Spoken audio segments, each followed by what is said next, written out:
Working Cows Podcast, episode 188. Welcome to the podcast that gives producers a platform to discuss and share paradigm-challenging practices. Practices that have increased the effectiveness of their operation and the joy that their families have received from this lifestyle.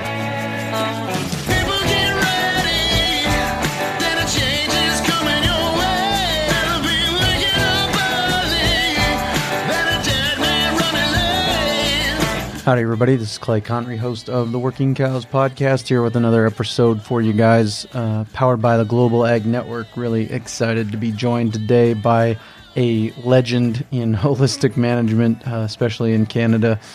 Don Campbell is a guy who's been doing it for a long time, one of those folks who learned it right from Alan Savory himself, and so really excited about this opportunity. He has been involved at all levels of holistic management, international HMI in Canada, pretty much since it got going up there, and also is an integral part even to this day in his family ranch, and just a unique opportunity today to talk to Don about the grazing principles as holistic management outlines them, and just a really unique opportunity again to get a perspective from somebody who's been doing it for a long time, and somebody who has successfully transitioned his operation to another generation. Just lots of good fodder here for discussion with Don. So Don, thanks for joining me today on the Working Cows Podcast.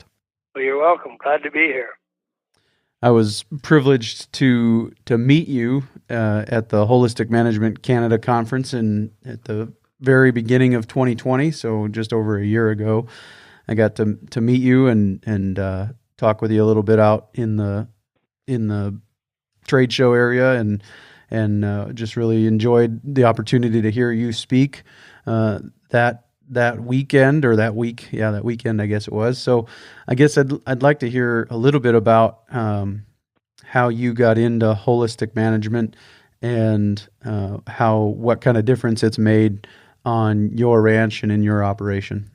Well, I got into holistic management in 1985, and the way it happened, there was a conference in Saskatchewan, actually at Saskatoon, and one of the speakers was Jerry Holtman.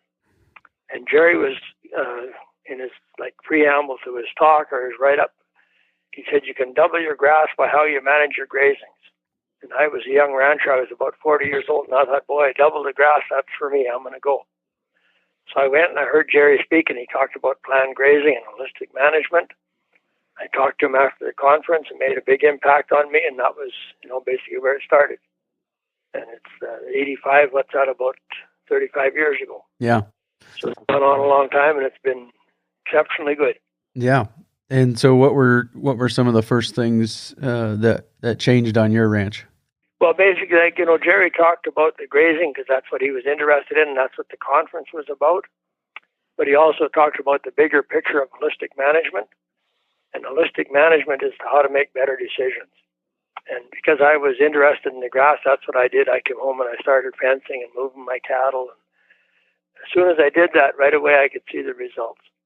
And then those results were positive, so that motivated me to want to do more. And it just kept on for a lifetime. Very good. So did you grow up on the place that you're on now? Yes. My dad owned this ranch since 1948. But we lived in Meadow Lake, which is about 16 miles from the ranch. We spent a lot of time in the ranch, but we always lived in Meadow Lake. Dad had a store in Meadow Lake, small general store. He sold groceries, men's clothing, western wear, trapping supplies. So I had kind of both lives. I had the life on the ranch because we were here lots, and I had the life in town because that's where we live. Sure. My wife and I moved here in 1972, and we've been on the ranch since 1972. What are some of the principles as holistic management teaches them as far as grazing grazing is concerned? How is holistic management approaching these grazing principles? Well, in holistic management, we call it planned grazing. So we make a plan before the growing season ever starts. And, depending on your goal, everybody might do it a little differently, but basically most people are trying to graze so that the land improves, so that we get more production off a set land base over time. And that's, so critical to making your ranch financially viable. So we focus on things like the recovery period, which is grazed on a certain day, say May the 1st. How many days till you come back and graze it again? That's one of the critical pieces. The other thing is to have a short graze period, so you don't stay too long. So if you were to sum up planned grazing, you might say, well, don't stay too long at one time, and don't come back until the plants have fully recovered before you graze them a second time. In a nutshell, that's it. Now we can get into a lot more detail. So what does that look like in your context? Some places have a 45-day recovery. Some places have 700-day recovery period. So what does it look like where you're at? Well, we're on our ranch, we're using an 85-day recovery. And I wouldn't say that's right for anybody but us. When I teach, I did a lot of teaching with holistic management, and I would suggest people would have between a 60 and a 90-day recovery. And if you're in a really dry area, it might be over 90, might not be enough. And my experience has been that it's between that 60 and 90, and as you move closer to the 90, you tend to be more satisfied. When I first started off, I took the course. The fellows who were teaching it were from Albuquerque, New Mexico. It was Roland Cruz and Kirk Gadzia. And they were talking, 40 to 60 days. And I thought, well, gee, they don't understand northern Saskatchewan. We got long days. We got lots of moisture. I tried a 21-day recovery. It didn't work at all, because in 21 days, there was nothing recovered. And then I've gone as long as 120 days. And, through experience and trial and error, we've decided that 85 kind of gives us maximum production, adequate nutrition for the cattle. It's a win-win for everything. So is that 85 days in the growing season? Yes, yeah. And we don't do basically very little or none growing season grazing here. And the reason we don't is our winters are long and hard. We get a lot of snow, so, winter grazing isn't easy to do. And the other thing, our winter feed, we purchase our winter feed from our neighbors. And hay in northern Saskatchewan is, I wouldn't say it's cheap, but it's relatively cheap. So we're better to have, a few more cows and graze all our grass in the growing season. Buy the winter feed we need to get through the winter. When are you making a grazing plan? Oh, about right now. Yeah, so we're talking here in the first day. Well before the growth starts. And one of the things we do is we feel it's very important to have a day when growth starts. So, for example, if growth starts on May the 1st, what you've grazed in April, you can graze that at the end of your first cycle. It hasn't been grazed in this growing season. So we decided, we looked at a lot of different indicators, and the best indicator we came up with is when growth starts is one day all of a sudden there'll be leaves on the poplar trees here. And in other areas, if they don't have poplars, they'll have some kind of a local tree. When those trees leaf out, what it indicates to us is there's enough heat in the soil that growth is starting to occur. So if that happened to start on May the 1st on a given year, we'd say, okay, we grazed it April 30th, not grazed this year. April 1st, now we start counting our recovery, our 85-day period. Now we start moving our cattle so that we're not overgrazing. So we think that's very important. And the growth in our area, we've been as much as early as April 23rd when growth started, and as late as May the 23rd. So you just kind of randomly say, well, I'll pick the 1st of May or the 10th of May. You're not going to be right. You're going to be out almost every year, either too quick or too late. And so you're waiting for that signal before you start grazing. Is that right? Well, before we start moving, no, we can be grazing, but we don't have to move because you can't damage the plants in the dormant season. Sure. If there's no growth, you're not going to overgraze. But once the growth starts, then you have to start to move your cattle to prevent the overgrazing. One of the things that I've heard repeated many times is that planning is indispensable. Having a plan is worthless, essentially, that that those plans are going to get adjusted. It isn't, you won't have a plan that you stick to exactly as you laid it out from the beginning. So how are you guys adapting during the growing season and during different conditions and different weather patterns in different years? That's a really good point, Clay, because when you make your plan it's, the best we can make today, and then as you move ahead and you start grazing, you adjust however the rain falls, what's the temperature, there's all different kinds of factors that we're all aware of. So you either increase or decrease your recovery. You graze more severely, you graze less severely, you adjust that as you go. And our original plan and our actual plan, which we make the original plan, we monitor, put it on a paper, and then we make the real plan, and it never lines up, but that's okay. What doesn't change is our goal of having adequate nutrition, adequate growth, improving our land. That doesn't change. How we do it changes each year, and it changes several times within the season. So it's basically based on make a plan, monitor it, adjust it according to growing conditions. How do you decide where to start every year? Well, we would like to start every year in a slightly different place if we can. We're somewhat limited. Like we've got 3 types of land here. We've got what I would call river silt, which starts growth early in the spring and is quite productive land. Then we have peat moss, which starts slower. It's frost stays in the ground longer. And then we have light sandy land. So we can't basically start all over the whole ranch. We either have to start on our river silt or on our sandy land each year, but we try to start in a different pasture and move in a different manner. So what that means, if by some inadvertent fact we're doing some damage by starting on May the 1st, we're not always starting in the same pasture. We're moving around. So this year, this one's May the 1st. Next year, it's May 20th, And that just helps us cover up. If we're making any mistakes, that will help us cover the mistakes. What's the social context on the ranch? Generations involved? Who's there? Who's involved on a day-to-day decision-making basis? Like I was a second generation on the ranch, and I've now turned it over to my children. So I don't have any ownership. I don't have any management responsibilities. I help out as my health allows me, and I'm very healthy. I'm fortunate, like every day in the summer I've been able to ride. I'm 76 this year, hoping to ride just like I did last year. So my role is basically a hired man, and I enjoy that role very much. And the ranch is managed by my son, Scott, and Mark, my second son, and his wife, Lucette. So the 3 of them make a team. They manage the ranch, and they own the ranch. And that's kind of where I was headed with that question is who's involved in making the grazing plan every year? Well, Mark and Blue and Scott. Gotcha. Like I've stopped doing that about 3 years ago. I used to be very involved in that, but about 3 years ago, I just thought it's time for me to get out and let them have free rein. Now, I will add that last year we had a very severe flood and it caused a lot of stress, grazing, financial, social stress, etc. So this winter, I've been back on the team kind of as a facilitator to facilitate the meetings and maybe add the odd word here and there to help deal with the extra stress we've had. But other than that, I'm just getting outside. I'm the hired man, and it's a great job because if I don't feel like working, I don't have to. And my kids are really good to me. Like often there's a difficult job comes up, Scott or Mark might say, well, I think, we should do that. And I said, I think you're right. I'll go for horseback riding. So life is good play. Very good. Yeah, no doubt. I really appreciate that as far as, first of all, a willingness to turn over those reins and having another generation that's interested in taking those responsibilities on.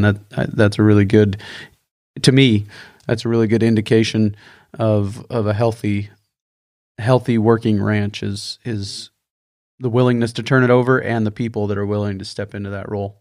Well, thank you for that. I appreciate that, and I agree with that. And I've been living my dream. I came here in 1972, and of course, before that, I was associated with the ranch through my dad.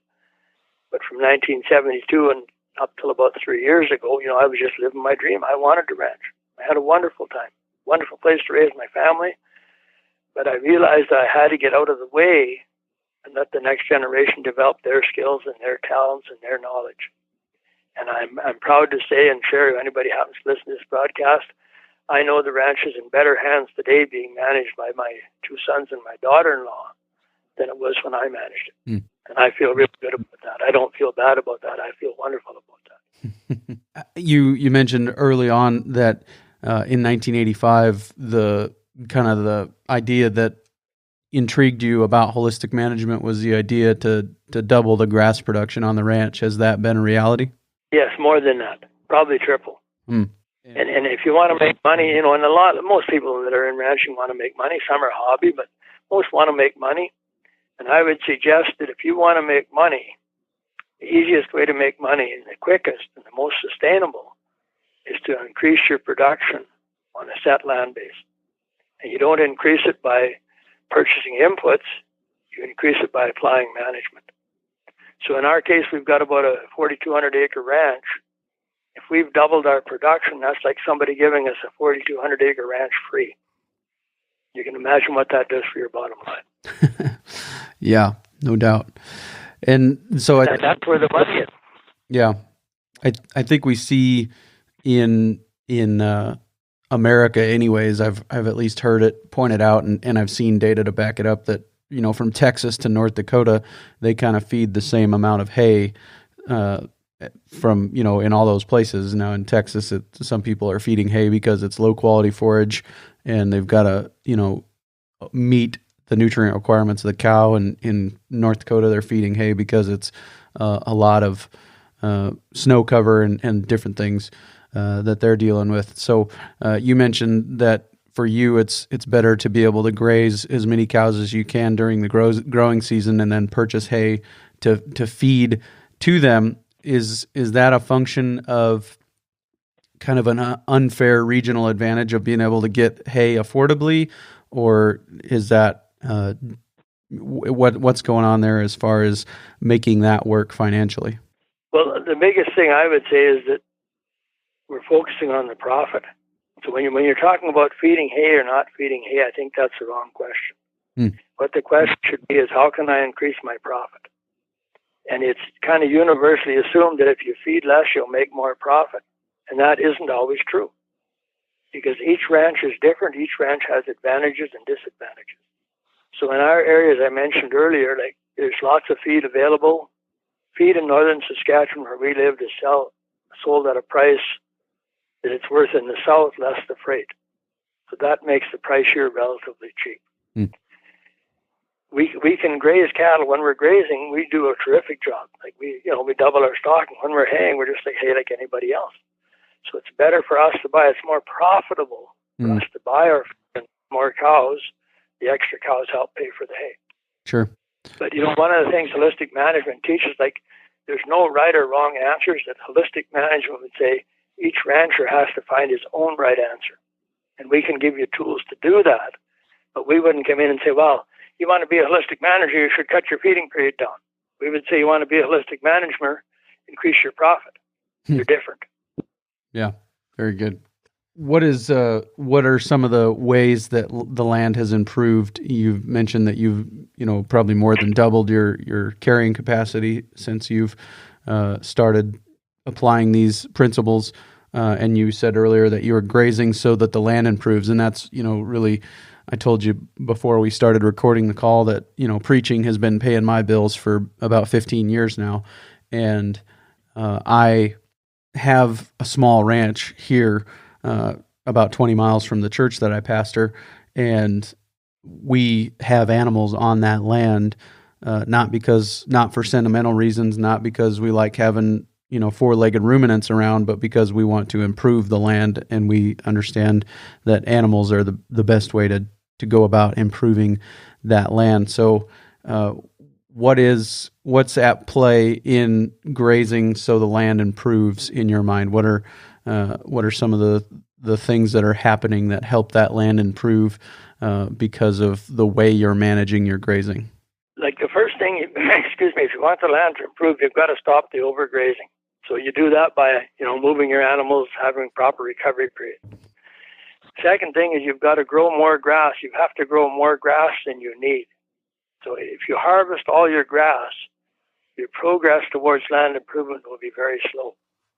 But if you can increase your grass growth and you don't need to harvest it all to meet your financial requirements, then that allows you the privilege or the luxury of saying, let's trample down 10% of all the grass we grew we're going to trample.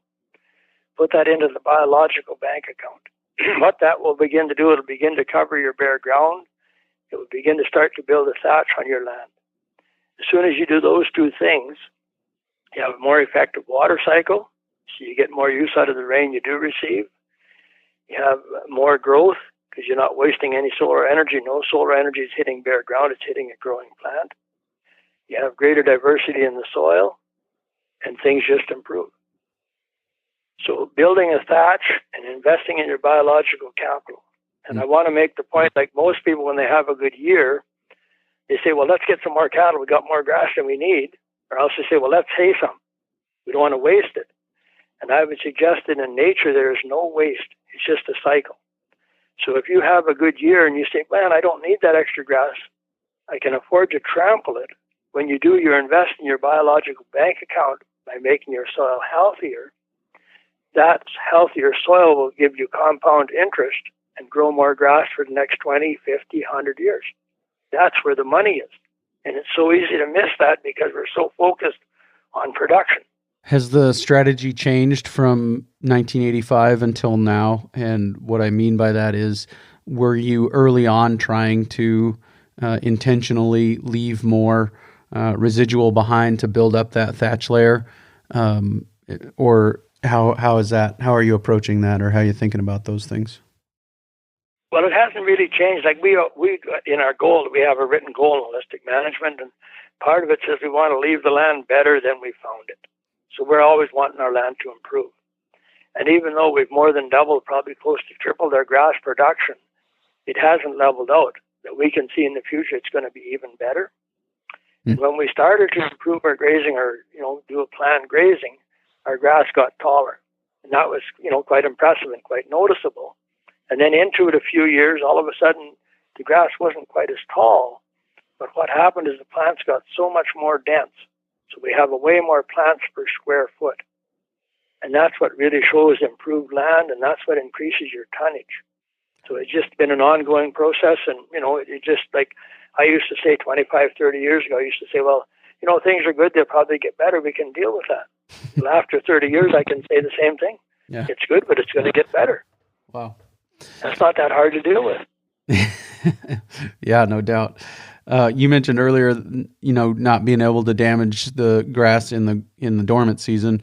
You're not taking away that thatch layer in the dormant season? That thatch layer remains even though you're grazing harder, maybe early in the right before the growing season starts. Well, you might remove some of your thatch, but I mean that's just the reality of life. And in the big picture, I don't think it makes any difference. You're not in the same pasture every year.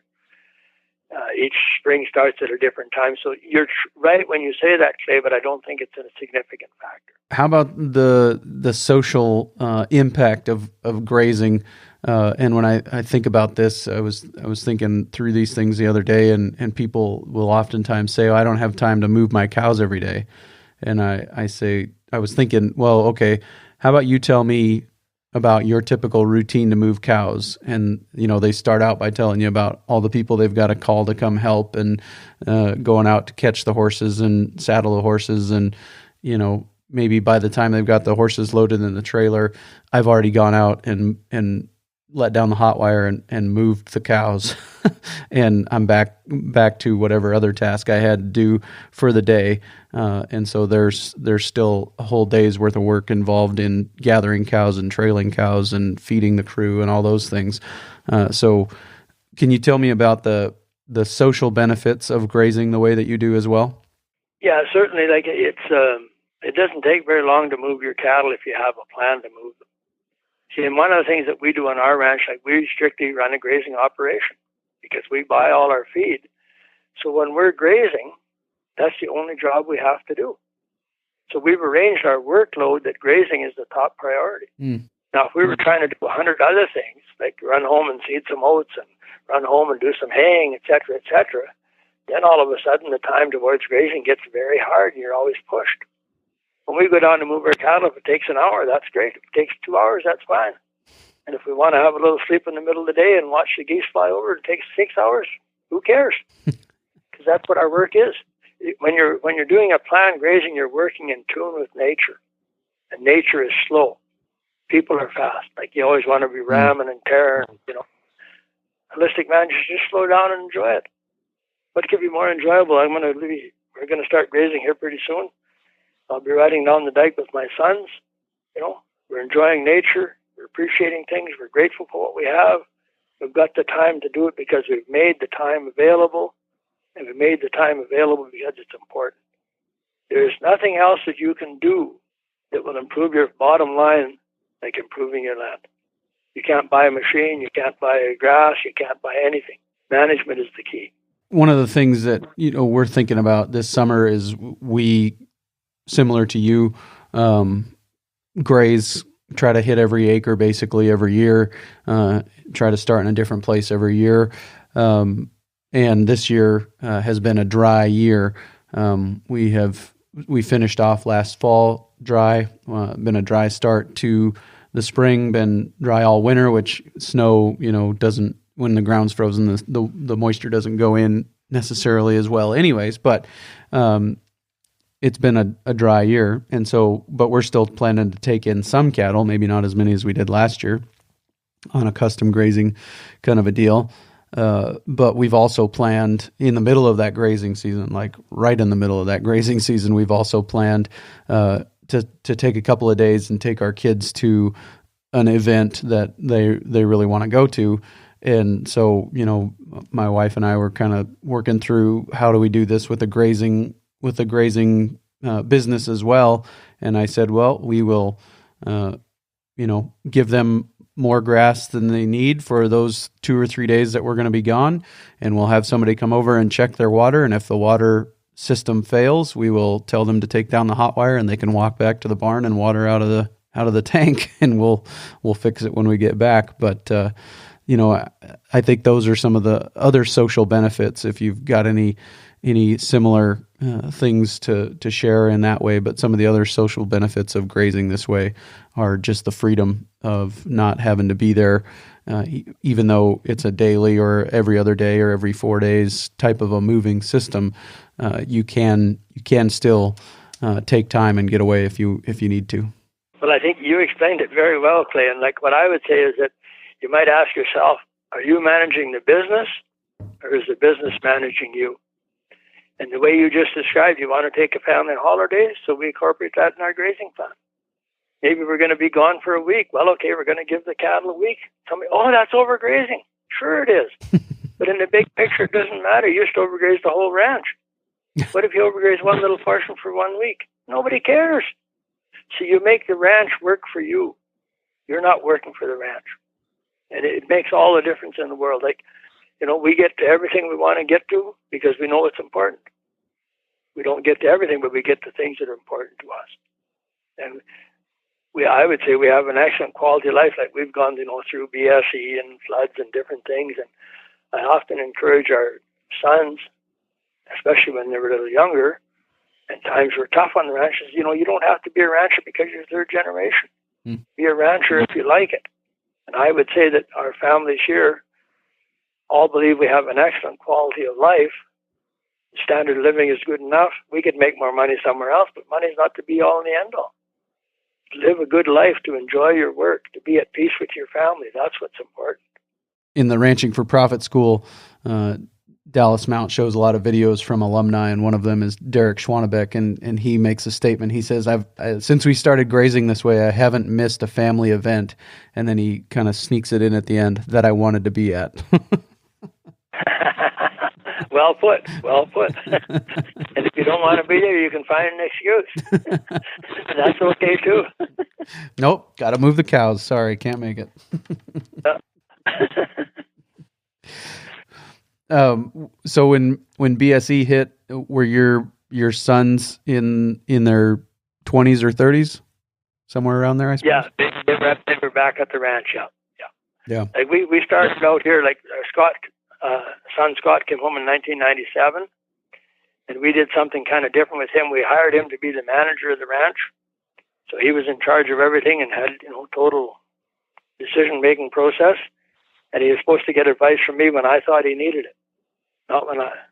He's supposed to get advice from me when he thought he needed it, not when I thought he needed it. And that changed everything, because I wasn't trying to tell him do this or do that. And the less I tried to tell him, the more he asked me and the more influence I had. And Scott's growth was just astronomical. Like he came home and he's a good young man, but his confidence and his skills just increased because he had the authority and the power to manage it himself.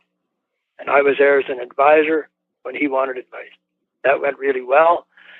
Mark and Blue came home in 2002, so then there's them and Scott here with us. And, basically given them lots of leeway. We've all met on the management team, but they've all had lots of input and lots to say. So they've all been able to grow their skills and their talents. And like we see diversity on the team as being a strength, not as being a weakness. If everybody on your team thinks exactly the same, you only need one person. It's when people see it differently that you can challenge each other and come up with a better solution that neither one of you would have thought about alone. What are some of the indispensable tools and skills for grazing management? Well, you have to make a plan. I mean, and you have to get the basic knowledge somewhere. I would suggest you should take a holistic management course, because whatever you invest in taking that course will be repaid, tenfold, 100-fold in no time at all. So you need to get the knowledge, and then you need to have the discipline to actually do it. Because you can have a plan, but if you don't follow the plan or monitor it, what's the point of doing it? So first you need knowledge, and then you need discipline, and after that you just go for it. What does monitoring look like for you? Well, basically the big thing is checking the regrowth. So when you're moving your cattle, you can imagine you got whatever number of pastures you got, and you're monitoring the growth, and you're saying, this is going to be the best year we've ever had in our area. I don't think the plants will need quite as long a recovery. So then you say, okay, what could I do then? Well, then I could move a little quicker to shorten my recovery a little bit. When you go out and the cattle are in whatever pasture, say they're in pasture number 20, and you look at the grass and say, well, gee, I was supposed to stay here 5 days, but because it's a really good year, there's 6 or 7 days grass. I should stay an extra 2 days. If you do that, you'll be increasing your recovery, but in effect, you should be shortening your recovery. So monitoring is saying, how are things regrowing? When you decide to move the cattle, you don't move by the amount of grass that's in the pasture they're in. You move by how the regrowth is occurring where you started grazing. And if you don't do that, you're always going to be wrong. And just to reverse the talk, if you're in a really difficult year and you're supposed to stay 5 days in a pasture, and you go out there on day 4 and you say, oh, gee, the grass is over short, I better move them. So you move them on your gut feeling, you're going to be decreasing your recovery when you should be increasing it. So you're always going to be wrong. The only way is to go out there and say, yeah, it's a really tough year. They got to graze more severely so that I'll get full recovery. And only a plan and monitoring can tell you that. What did the ranch look like before you started grazing this way, as far as fence and water infrastructure and kind of the health of the land overall? And what was your strategy as far as grazing and making hay and those kinds of things? Like when my dad had the ranch, when I was here in my early years, we used to graze, kind of the rougher land. Like our land is on a floodplain of a river, so some of it's bush and gullies, you can't hay it. So we would graze that land, and wherever it's a little bit smoother, and a little bit is a relative term because it wasn't very smooth, we would hay that. And we used to move our cattle. We used to kind of put cows in 30, 35 head in a group, give them 2 pastures and move them around just, minimal amount. And those 30 or 35 cows got 1 bull. And then when I got home, we started, to put the herds together, started to build more fence, and just carried on from there. About maybe 10 years ago, or maybe 15 even, we had about 40 pastures, and we set some goals for ourselves. We said we want to improve the land, we want to increase our grass, we want to increase our animals, we want to increase our profit, we want to reduce our workload. And our answer to those 5 questions was to say we need more pastures. So we took those 40 pastures and we split them into 100 pastures. And that just made our moves easier, made our stock density higher, made our recovery easier to obtain. Everything improved. And that's where we're still at today. We got about 100 pastures. And we move, once a day, not more than once a day very often. Sometimes we stay 3 days. Depends on the land, depends how things are going. And how have you developed your water to sustain that? Well, that's one of our advantages here is that we have, because we're on the floodplain of the river, and we have a big project with Ducks Unlimited, we have a tremendous amount of natural water. And when we dug and made our first 40 pastures, we only needed 2 small dugouts that had water everywhere. So water has not been an issue for us, so I wouldn't really speak to water development. We've done basically nothing. We've used what we have. And because of our unique situation, we have a lot of water. It's just one of our advantages. You haven't had to pump water out of the river or anything like that. No. And like one of the things that we've found is that, when you're doing a planned graze and you're grazing, you're way up watering in the slough or watering in the river, you're only there 2 or 3 days, and then you're gone basically for 3 months. So you're not detrimental to the water at all. It's when you continuous grazing, you're there for 3 months at a time in the same water hole. Sure, you're detrimental. Absolutely. But when you're there 3 days and gone for 90, you're not detrimental at all. And then on top of that, we're improving the water cycle on our total land base, which helps the rivers and helps the sloughs. Like we've taught a lot of people over the years, and on our own place too, we used to have sloughs. Some have dried up and some have got deeper. And people would say, well, how did that happen? Well, the ones that are due to runoff, if you manage the water cycle better, they're going to decrease in depth. The ones that are due to the water table, if you increase the infiltration of the water into the soil, you're going to raise the water table, those sloughs will get deeper. So often on the same quarter of land, you might have one slough that's drying up, one that's getting deeper, all because you improved the water cycle. Yeah, that's kind of where I was going to go. It presents some of its own challenges, though, too, having plentiful water sometimes. That land can be fairly delicate. Yeah. And I mean, water's a big thing. And as you're going to improve or increase your cattle and increase the size of your herds, you need to have good water. That's absolutely critical. But there's lots of good information of, shallow buried pipelines, etc., pumping out of dugouts, pumping out of a slough, whatever. There's lots of good information. I'm not a good person to provide that kind of information. What about calving? How you mentioned you're going to start grazing here maybe in a couple weeks, maybe later. How does calving play into your grazing plan, or how are you guys approaching your calving season? When we first got into holistic management, we were calving March 20th. That's the earliest we've ever calved. And as I learned about holistic management, one of the things I learned is get in tune with nature.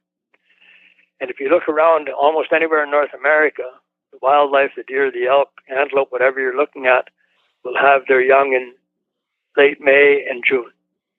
And the reason for that is that the young ones survive and the females rebreed. So we said, well, we're not smarter than nature. We're going to move our calving. And we started moving, and of course we're, cautious, so we moved it back 10 days at a time. We went from the 20th of March.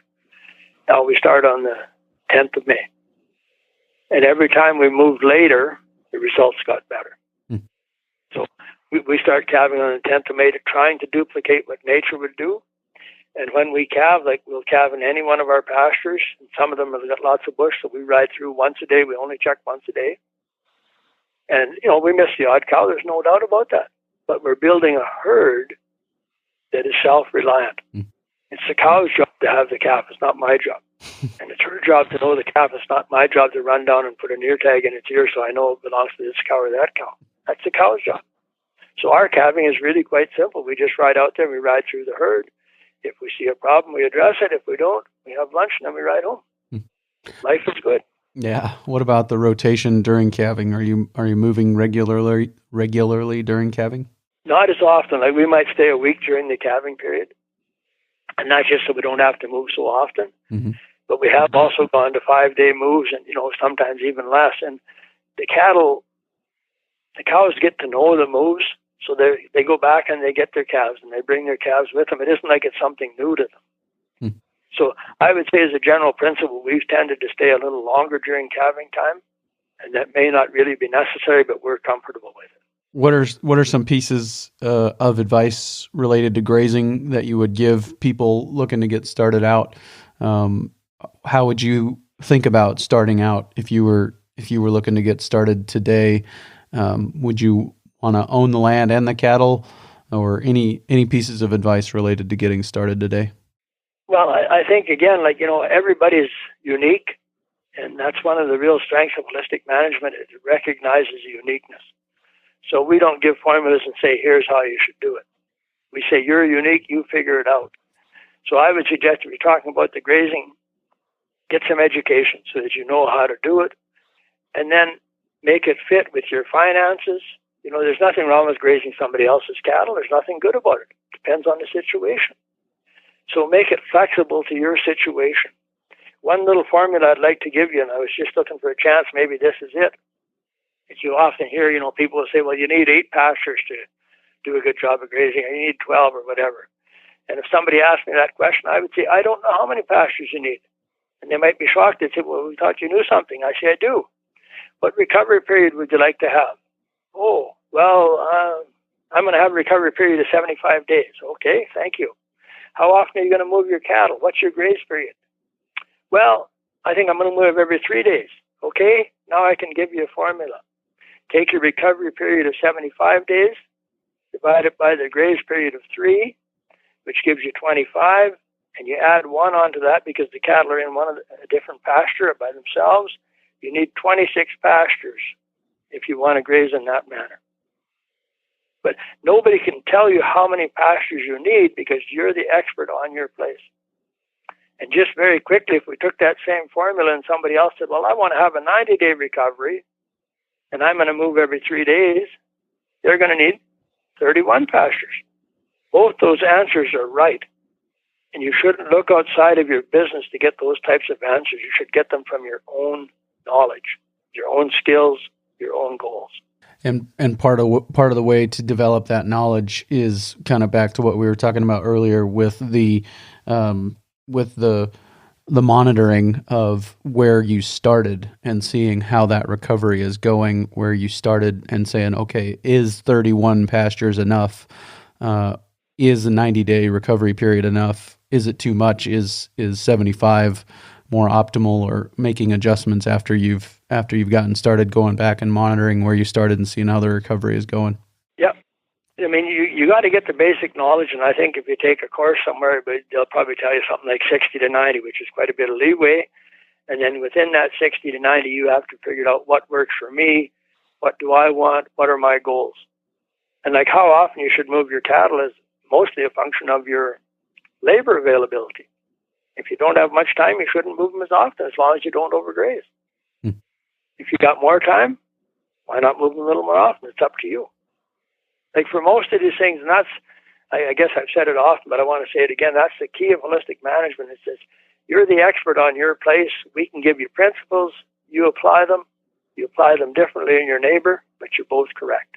You mentioned earlier that you anticipate the land continuing to improve, but you also mentioned earlier adding, another 60 pastures to help that improvement, in the recent past. Do you think that there's any barrier now between what you're doing and the continued improvement of the land? Is there any other changes that you see coming down the pike on your ranch that are going to need to be implemented to see that improvement continue? Not right now, I don't think. And that'll depend on who manages the ranch as we go ahead and how they feel about things. But like right now, I think we're sitting pretty good. And we're just going to keep going. And, if somebody wants to change it, that's fine. They can go right ahead. See, one of the things holistic management teaches you too is that your business is a tool. So the be all and end all here is not the ranch, it's the people. And we want to use the tool to give us a good quality of life, to give us some profit so we can stay on the land. We want to leave the land better than we found it. That's what we're striving to do. How about the community around you? And when I'm talking about the community around you, I'm thinking more of the people around you who are thinking the way you are, encouraging you to continue moving in the direction that you're going. The people that are helping you from outside your business, that are helping you make decisions. How important, or what role have they played? Oh, absolutely huge. Totally essential. And especially when I first started, like in 85, in those early years, holistic management was like, for want of a better word, a fringe group. And, we were ignored by everybody, and we didn't care because we just talked among ourselves. And we said, gee, that's working for you. How's it going for you, Sam or Pete? And they said, oh, yeah, I find this, I find that. And the support of a group like that is absolutely essential. Now, it's not quite as important today because there's more acceptance of holistic management principles. But having a support group so somebody you can phone and say, gee, I'm having this situation. What can I do about it? What do you think? What did you find? It's so helpful. It's priceless. And we always encourage, like when we used to teach courses, we would set up what we called a management club. So that would be the people that took the course, and normally they were within a fairly small radius. And we continued or encouraged them to continue to meet after the course so they could sit down once a month and say, well, how's it going? Well, I did this and it really worked well, or I did that, it didn't work so good. I'm having trouble with my teenager. What can you give me advice? We all need love and support. And a management club is a great way to attain that. And I've been very fortunate. We've had outstanding support from a huge, huge number of people that encouraged us, supported us, motivated us. And that's why we're successful. Mostly our success is not due to ourselves. It's due to the wonderful people who helped us. Do you have any personal goals or ambitions or projects that you're thinking about embarking on in the near future? Well, I just wrote a book about my dad. He was a pioneer in the Meadow Lake area. I just wrote a book about him, which I had a lot of fun doing, and I finished that. I'm considering I might write a book myself because I've had the opportunity to be involved with so many people through holistic management. So that's kind of on my radar. Other than that, not a lot of things. So the show notes page for today will be workingcows.net/188. Is there a place I could send people to get a copy of the book that you wrote about your dad? Actually, I only got a few copies, mostly just for my family. So I don't have them for sale. No, but I appreciate you offering today. That's nice of you to offer. Sure, absolutely. Well, if you do end up writing a book for yourself, or however you were phrasing that, be sure to let me know. I'd love to point people in the direction of that book. Okay, well, I appreciate that, and I'll let you know if I do one. Now, when we started, you mentioned about drought management. We haven't really talked about that. Did you want to spend a minute or two on that? Absolutely. Okay. Just quickly, there's only 4 or 5 things I would suggest. Like if you're in a drought situation, first thing I would suggest, you should slow down so you start to graze more severely, which increases your recovery. And I think everybody can see the common sense in that, because the drier it is, the longer the plants are going to need the recovery. The other thing you do is you combine your herds. So if you're running more than one herd, you start to put your herds together, which gives you more pastures, again, more time to get the recovery. You might supplemental feed, and often people say, well, you can't supplemental feed through a drought, and I would say, well, that's up to the individual to decide. If you think you can do it, go for it. If you think you can't, don't. But if you're going to supplemental feed, what I would suggest is you wouldn't wait till you're out of grass and then begin to feed. You'd say, well, I want to increase my recovery, so if I got these cattle here, I can get 4 days. Let's feed them for 1 or 2 days, and now we got 6 days, so we get more recovery of every pasture ahead of us. Then we move to the next pasture, we graze our 4 days, we feed for 2. So if you're going to supplemental feed, I would suggest doing it in that manner. And then the other thing is, at some point, you're going to say, I'm going to have to destock. Have I got some yearlings I can sell? Should I sell my dry cows? Whatever it is. But put a date and say, if we don't get rain by the 15th of June, I'm going to destock by X%. The general rule being, the earlier you destock, the less you'll have to destock, because you'll have more grass for the animals that are left. And those 4, I think, used in the terms of every ranch is unique, gives you pretty good direction for a drought situation.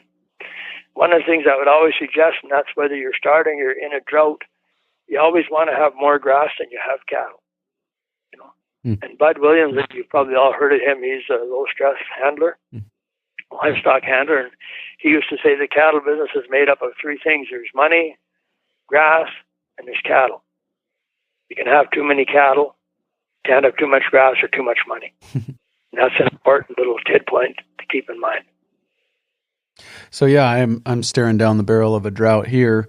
We'll see what the rest of the spring brings. I've already had conversations with the guy that's supposed to bring me some custom cattle to graze for him. That we might not take as many as we took last year. I think last year the first of them showed up May 24th in our area. Predominantly our moisture comes in May and June, and we have a lot of cool season grasses. And I've asked this question to other people before. This land has, the east half of the ranch that I'm on has been hayed every year. And so there is a lot of there's a lot of plant spacing, a lot of big open spaces between plants. There isn't a lot of thatch layer on the ground or anything like that. The back half has been hayed less often, so it's in better shape, better thatch, and some of those things. I've considered basically just using the back half and letting the front half recover or grow up, and then if we did get rain, maybe using that front half a little differently or more. But I guess that's a long way around asking the question, and maybe this is a false dichotomy between two options, and you can tell me if you think it is. But if it came down to the option of increasing recovery period or leaving more residual behind, would you tend to choose one of those over the other? Well, the amount of residue you can leave will be determined by the growing season, good or bad. You have to get the recovery. The recovery is always the most important thing. So don't sacrifice your recovery to leave residual. That's backwards for sure. I understood your question. Am I answering your question properly? Yeah, and you're the second person to tell me the same thing, so I'm starting to see a trend. The recovery is number one thing, always. Yeah. And that's why you graze more severely or less severely, so that you can get your recovery. So in a difficult year, and in fact, if you think back, I mentioned at one point, when you want to make a deposit into your biological bank account, you do it in a good year. This year, you might say, well, it's a tough year. I'm not going to improve my land. That's the breaks. But I'm not going to go backwards because I'm not going to overgraze. So at least I stayed at a zero. That's all right. Nothing wrong with that at all. Next year, you have a really good year and you make a huge deposit into your biological bank account. That's life. So Yep. don't feel impelled that you got to improve your land this year. You have to not overgraze. That's all. And that's kind of what I've been thinking my plan would be, was to, last year we kind of did make a deposit on some of that land, I think. And so this year I think we might be making a withdrawal, but this is only our second year of being able to manage where we were the only ones responsible for making decisions and we were the ones writing the checks. So I'm still learning and I'm kind of thankful that this year happens to be a dry year. It gets me to think a little bit harder and I think sharpen that management axe a little bit better.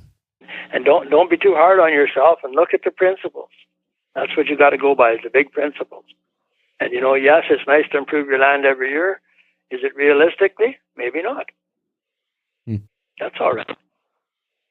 And the other thing, that you're getting custom cattle, so that gives you a lot of flexibility. And I would certainly suggest you might talk to your supplier of the cattle and say, we're going to take this many head, but if things get tough, we're going to have to send them home 1st of June, 1st of July, whatever, and so that he's prepared. And with custom cattle, that usually isn't too big a deal, especially if they're feeder cattle. I just said you got a lot of flexibility built in because of the custom grazing. Right. Generally, he sends me his light yearling heifers, so it's not like he's really too worried about them. Right. Don, I really appreciate your time today. I will put some links in the show notes page to Holistic Management Canada, and send people that direction. I imagine they could find upcoming courses and different things like that. So. Exactly. Yep. Okay. Well, thank you, Ken. I've enjoyed it very much. I appreciate you calling. Yeah, very much. Thank you. Appreciate your time today. Yeah. Thanks, Trey.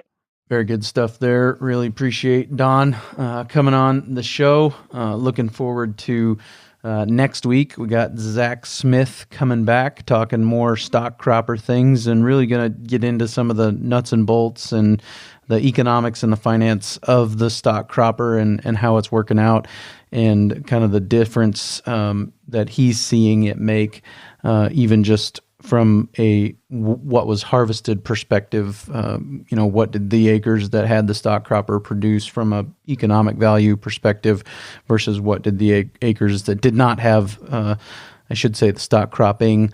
It is the Cluster Cluck 5000. So what did those acres do versus what did the other acres do? So looking forward to that. As always, encourage you to go to the show notes page for today, workingcows.net/188, and You'll find some links there. I encourage you to subscribe to the show if you haven't already. There will be a link up there, workingcows.net/188, so that you can click through and subscribe on whatever platform you prefer to find us. So looking forward to next week with Zach Smith for episode 189. We'll see you then. We invite you to visit workingcows.net to subscribe to the show via iTunes or Stitcher. You'll also find detailed show notes pages, resources from our guests, and the industry leaders who have influenced them. For more ideas on putting your cows to work for you in a more profitable way, tune in next week.